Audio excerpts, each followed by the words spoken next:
O apóstolo tem que ser chamado diretamente por Cristo, pelo Cristo ressurreto. Tinha que ter sido testemunha da ressurreição de Cristo, Atos capítulo 1, é muito claro. Tinha que fazer sinais e prodígios inquestionáveis, e não esse tipo de sinal e prodígio que você vê aí.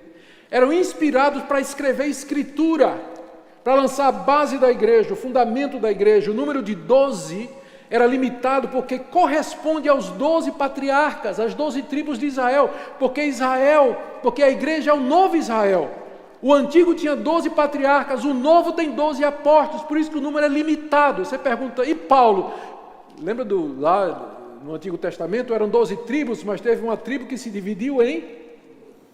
Então era 12 com um 13º de bandinha, né?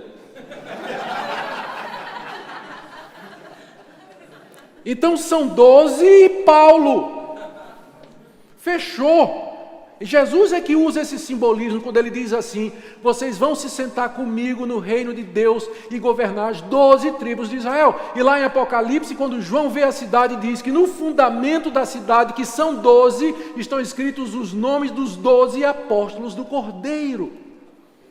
Então o número é fechado. Ah, mas tem gente que é chamada na Bíblia de apóstolo, que não são os 12. Sim. Por exemplo, Epafrodito. Paulo diz, ele é apóstolo. Mas em que sentido Epafrodito era apóstolo? Porque ele foi levar uma oferta da igreja de Filipos para Paulo. Era um enviado, daí apóstolo. A palavra apóstolo, que significa enviado, ela é usada em vários sentidos no Novo Testamento.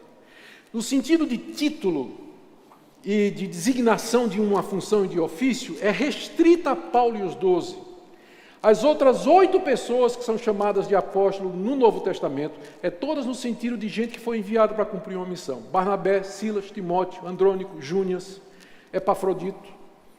A exceção aí talvez é Tiago, que era o líder da igreja de Jerusalém, mas há dúvida se Paulo chama de apóstolo, porque ele diz assim: eu não encontrei em Jerusalém nenhum dos apóstolos, a não ser Tiago, irmão do Senhor. Só que esse a não ser pode ser traduzido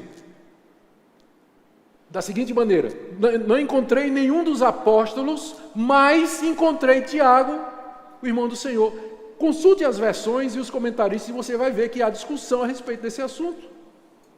Então há dúvida de que Paulo chama Tiago de apóstolo. Apolo, né? Lá em Westminster, eu estava saindo, o Westminster Journal, o JET, Journal Evangelical Theology, publicou um artigo em que o cara dizia, o apóstolo Apolo, e pronto, isso é para mim. Vou ler o argumento, o cara querendo provar que Apolo era apóstolo, e aí quando eu fui dar uma olhada no argumento, era assim, porque versos antes, Paulo diz assim, lá em 2 Coríntios, estas coisas apliquei a mim mesmo em Apolo, para que ninguém vá além do que está escrito. Aí Paulo muda de assunto e lá na frente ele diz assim, a mim me parece que Deus nos colocou a nós os apóstolos em último lugar. O pessoal diz, está vendo? Esse aqui Paulo está se referindo a apóstolo que é citado no contexto. Mas por quê? Apolo nunca fundou a igreja, nunca passou pelos sofrimentos que Paulo passou. Paulo já mudou de assunto, quando ele diz nós apóstolos, é ele e os 12. Apolo não está incluído aí. Então esse tipo de exegese que o pessoal faz de todo jeito para querer considerar que outras pessoas que não os 12 Paulo eram chamados de apóstolos.